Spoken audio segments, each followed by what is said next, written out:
कि दोस्तों तेरी हर जगह बड़ाई होगी, कि तेरी हर जगह बड़ाई होगी जब नीयत साफ और अच्छी पढ़ाई होगी।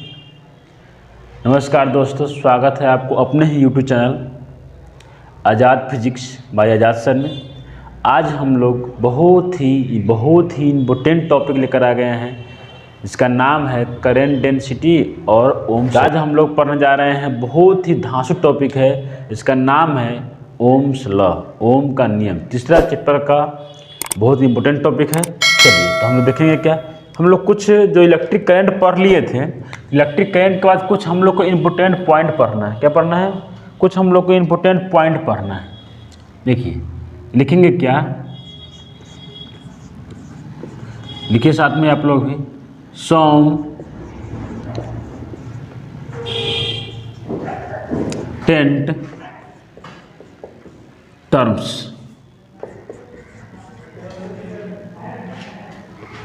कुछ महत्वपूर्ण पद, सम इम्पोर्टेंट टर्म, कुछ महत्वपूर्ण पद पढ़ना है। ऐसे पहला हो गया, एक नंबर में क्या लिखिएगा आप लोग? Current density. करंट डेंसिटी का मतलब क्या होता है? धारा घनत्व। क्या होता है? करंट डेंसिटी का मतलब होता है धारा घनत्व। तो ये क्या होता है करंट डेंसिटी? तो हम लोग समझेंगे आज क्या होता है current density.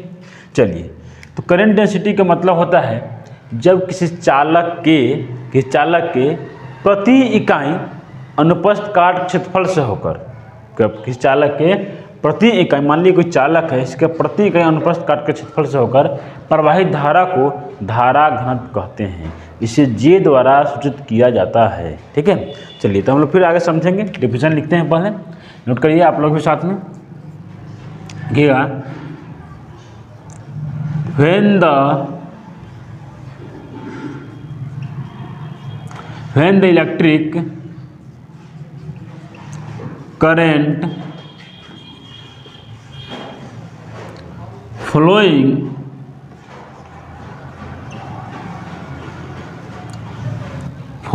through the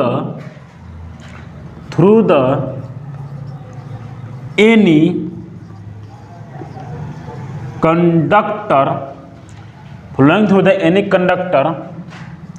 in per unit area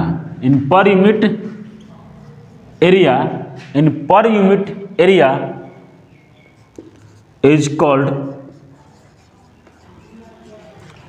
current density। Current density एकदम सिंपल सी परिभाषा है, कोई खास बात नहीं है। मान लीजिए कि कोई कंडक्टर है, ये क्या है? एक कंडक्टर है। ठीक है, ये एक कंडक्टर है, इसमें करंट सप्लाई हो रहा है आई। क्या करंट सप्लाई हो रहा है? आई। तो ये इसका क्रॉस सेक्शनल एरिया है। क्या है? इसका क्रॉस सेक्शनल एरिया है। चलिए, तो क्या कहता है? When the electric current flowing through the any conductor, जब इलेक्ट्रिक करंट को किसी कंडक्टर से पास कराते हैं, कहाँ? इन पर यूनिट एरिया, प्रति इकाई क्षेत्रफल से होकर के, इज कॉल्ड इलेक्ट्रिक करंट, तो इज कॉल्ड करंट डेंसिटी। तो इसे क्या कहते हैं? करंट डेंसिटी कहते हैं। नोट करिएगा, देखिए लिखिएगा एरो दे करके। इट इज डिनोटेड बाई जे, इसे जे द्वारा डिनोट किया जाता है। फिर नीचे लिखेंगे एरो दे करके, it's SI unit ampere per metre square. It's SI unit ampere per metre square. It is a vector quantity, यह एक क्या है? वेक्टर क्वांटिटी है। यह एक क्या है? सदिश राशि है। क्या है? वेक्टर क्वांटिटी है, सदिश राशि है। तो इसका फार्मूला क्या हो जाएगा भाई साहब? फार्मूला हो जाएगा इसका इलेक्ट्रिक या करंट डेंसिटी बराबर करंट डेंसिटी बराबर current by area. Current by area. Current density कैसे लिखते हैं? करेंट डेंसिटी को J से लिखते हैं, आई करेंट को I से, एरिया को A से, तो J is equal to I by A. हम लोग यहाँ से क्या निकालेंगे? इसका ASI यूनिट। क्या निकालेंगे? ASI unit.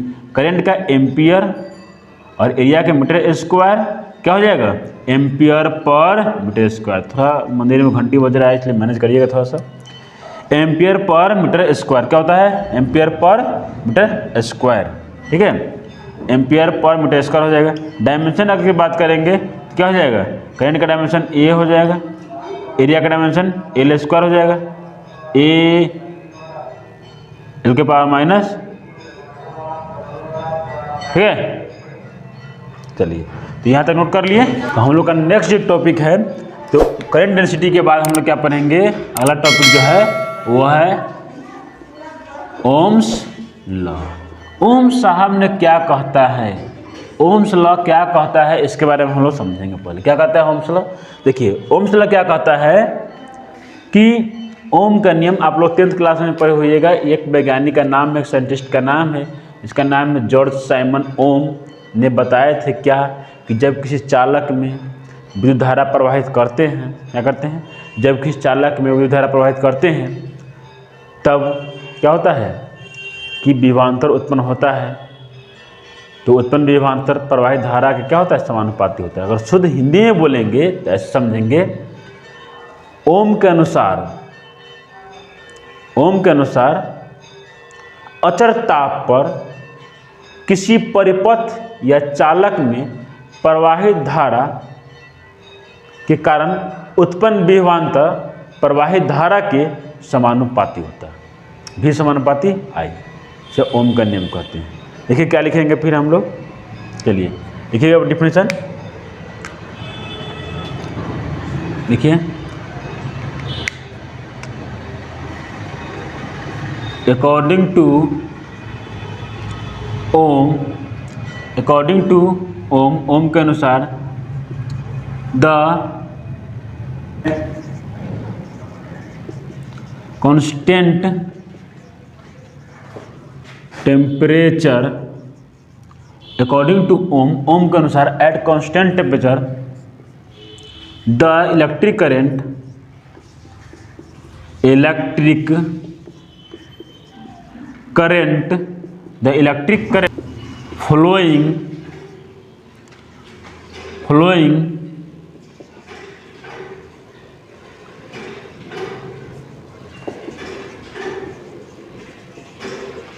flowing through the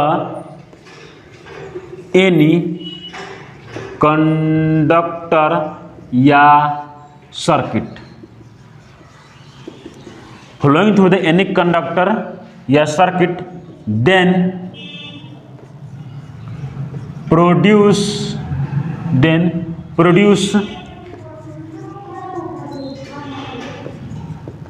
potential difference is directly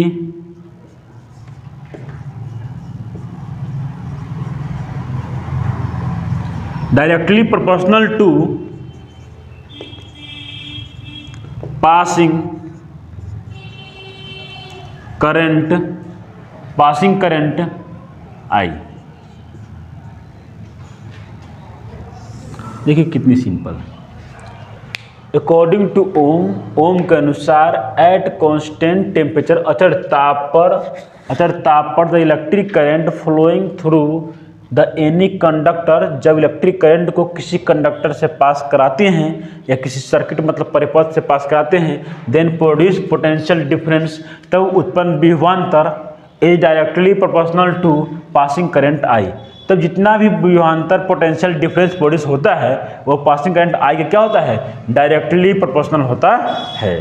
clear? Directly proportional होता है। तो आप ध्यान से देखेंगे क्या, मान लीजिए कि क्या होता है, ये एक कंडक्टर है, ठीक है, इसमें एक रेसिस्टेंस लगा हुआ है, ठीक है, इसमें बैटरी या सेल लगा हुआ है प्लस माइनस। मान लीजिए कंडक्टर है, क्या है? कंडक्टर, इसमें करंट सप्लाई करेंगे आर रेजिस्टेंस है। तो जितना करंट सप्लाई करेंगे, क्या करेंगे, जितना करंट सप्लाई करेंगे उतना पोटेंशियल प्रोड्यूस होता है। मान लीजिए परिपथ है, कंडक्टर है, इसमें हम जितना करंट सप्लाई करेंगे उतना पोटेंशियल प्रोड्यूस होता है। तो इसीलिए कहा जाता है क्या, भी समानुपाती आई। ओम्स लॉ क्या कहता है, करंट का वैल्यू बढ़ेगा तो पोटेंशियल का वैल्यू बढ़ेगा, करंट का वैल्यू घटेगा तो पोटेंशियल का वैल्यू भी घटेगा। ये इंक्रीज करेगा तो ये भी इंक्रीज करेगा, ये डिक्रीज करेगा तो ये भी। समानुपाती, डायरेक्टली प्रोपोर्शनल का मतलब ही होता है कि समान अनुपात में ही होना। चलिए अब समानुपाती को हटा के हम लोग कोई ना कोई क्वेश्चन लगाएंगे। तो हम लोग पढ़ते आ रहा है सब दिन से, V is equal to R I. क्या क्वेश्चन लगा दिए, आर। आर का मतलब क्या है, आर इजकल टू है वेयर, आर क्या है, आर एक कांस्टेंट है, प्रोपोर्शनल कांस्टेंट। क्या है, प्रोपोर्शनल कांस्टेंट, इसी को कहते हैं रेजिस्टेंस। तो आगे हम लोग नेक्स्ट वीडियो में चर्चा करेंगे इसका। नेक्स्ट हम लोग पढ़ेंगे रेजिस्टेंस क्या होता है। तो इसका क्या नाम है, रेजिस्टेंस नाम है। और आई है तो क्या है, आई का मतलब क्या है, करंट है, इलेक्ट्रिक करंट।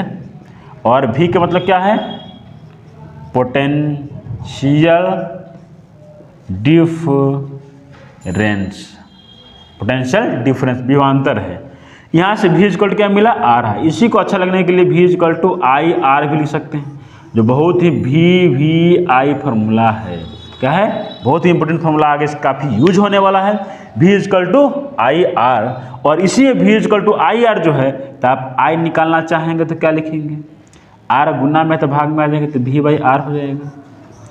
अगर R निकालना चाहेंगे तो क्या लिखेंगे, ये I गुना में तो भाग में आएगा, इसलिए R बराबर V बाई आई हो जाएगा। तो यहाँ से आप एक रेजिस्टेंस का डिफिनेशन ही बना सकते हैं, the ratio of potential difference to the current is called resistance. विभवांतर और धारा के अनुपात को प्रतिरोध कहते हैं। क्लियर है। चलिए यहाँ से V भी निकाल सकते हैं, I भी निकाल सकते हैं, R भी निकाल सकते हैं। V क्या है, पोटेंशियल डिफरेंस है, R क्या है, रेजिस्टेंस या कांस्टेंट है, प्रोपोर्शनल कांस्टेंट कहा जाता है। डायरेक्टली प्रोपोर्शनल को हटाकर क्या लगाते हैं, कांस्टेंट, जो रेजिस्टेंस लगाते हैं। और क्या है, V equal to I R हो जाएगा। ये आपको ध्यान रखना है कि V इक्वल टू क्या होता है, आई आर, V समानुपाती I होता है ओम के नियम। ठीक है, यहाँ समझ गए। उम्मीद करता हूँ कि आप लोग पूरा समझ गए होइएगा। इसको नोट करिए। Thank you, best of luck and go success.